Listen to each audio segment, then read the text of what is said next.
Hello students, आज हम Newton's law of gravitation सीखने जा रहे हैं। तो हम न्यूटन्स लॉ ऑफ ग्रेविटेशन पढ़ने से पहले हमें उसका डेफिनेशन पढ़ना पड़ेगा। तो उसका डेफिनेशन हम देख लेते हैं। Every particle of the matter in the universe, ठीक है। एवरी पार्टिकल, यहाँ पे हम मैटर कंसिडर कर रहे हैं। Universe is made of matter और मैटर के अंदर के हर particle attract each other, attract करता है एक दूसरे को विथ ए फोर्स, ठीक है, with a force which is directly proportional to, force है वो डायरेक्टली प्रोपोर्शनल है, किसके डायरेक्टली प्रोपोर्शनल है, product of the masses of the particle, product of the masses of the particle है, और साथ साथ में and it is inversely proportional to square of the distance between them. दोनों के बीच का जो डिस्टेंस है उसका इनवर्सली प्रोपोर्शनल के साथ वो स्क्वायर भी है, square of the distance between them. और it act along the line joining the two particles, और ये एक्ट कैसे होता है, line joining the two particles. तो हम उसका डेरिवेशन देख लेते हैं। तो हम एक एग्जाम्पल कंसिडर किए, हमने दो पार्टिकल कंसिडर किया है। फर्स्ट वाले पार्टिकल को कैपिटल एम मास है और दूसरे वाले पार्टिकल को स्मॉल एम है। अब मैंने क्या बोला, they will attract each other with a force, तो दोनों एक दूसरे को अट्रैक्ट कर रहे हैं, इसलिए हमने फोर्स को दोनों डायरेक्शन दिखाया।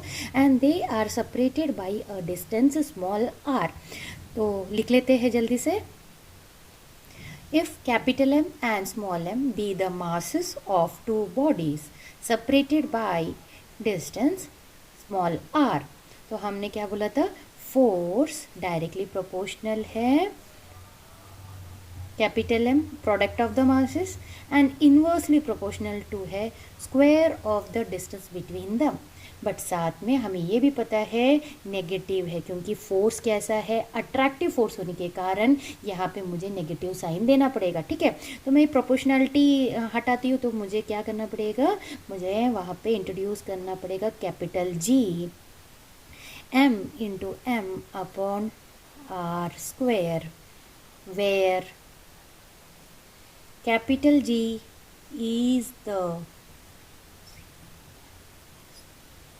constant called as, हम सबको पता है इसे ग्रेविटेशनल कांस्टेंट बोलते हैं। ग्रेविटेशनल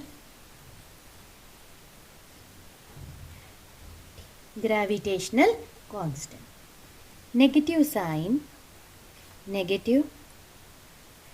sign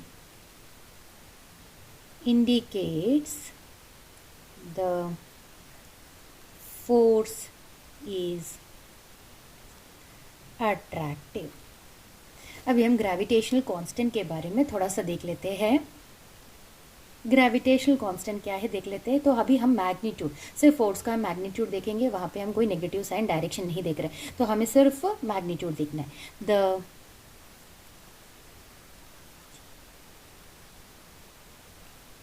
magnitude of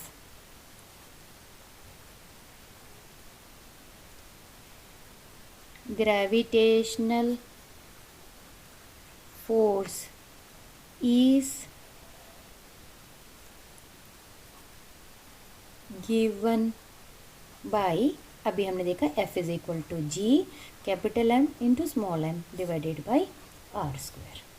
अगर now if capital M is equal to small m is equal to 1 है और आर बी अगर 1 है, देन जी छोड़ के ये 1 हो गया, ये 1 हो गया, ये 1 हो गया, तो F किसके बराबर हो गया, जी के बराबर हुआ। Force is equal to G. Very important, कब, जब मास दोनों 1 के बराबर है, यूनिट के बराबर है और r इज इक्वल टू 1 है, तो F is equal to G हो जाएगा। The gravitational constant is equal to force of attraction between two bodies each of unit mass lying at a unit distance apart, वैसे भी बोला जा सकता है। तो मैं लिख लेती हूँ जल्दी से। अभी जो हमने प्रूफ किया उसी को F is equal to G जो बोला है वही हम लिख रहे हैं। Therefore the gravitational constant is equal to G is equal to the force of attraction between two bodies. अभी दो बॉडी कैसे, ये दोनों इक्वल कब होगा, G is equal to F कब होगा, ईच ऑफ यूनिट मास कैसा है, यूनिट है, and lying at a unit distance apart, और उन दोनों के बीच में जो डिस्टेंस है वो भी कैसा है, यूनिट डिस्टेंस। अपार्ट है। नाउ हम थोड़ा सा CGSI यूनिट और CGS यूनिट देख लेते हैं। तो SI यूनिट ऑफ G है newton, newton metre square upon kg square. And CGS unit है डाइन, अब इसका हो जाएगा centimetre square divided by gram square. Very important, ठीक है। अब इसकी वैल्यू भी हम देख लेते हैं। वैल्यू ये अभी इसको भी बॉक्स में लिख लेती हूँ मैं।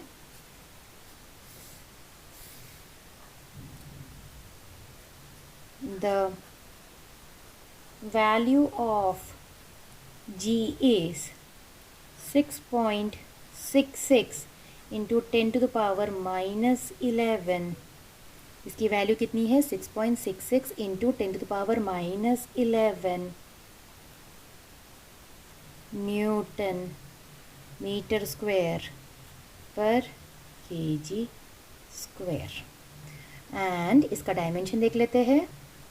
Dimensions DIMENSIONS, dimensions of G are, अभी हमने देखा G इज इक्वल टू किसके पर, हमने क्या लिखा था F is equal to G MM upon r square. तो हम मुझे G के टर्म में, तो G is equal to F into r square upon M into M, यही है हमारा फॉर्मूला। अभी हम देख लेते हैं मैंने यूनिट कैसे लिखा।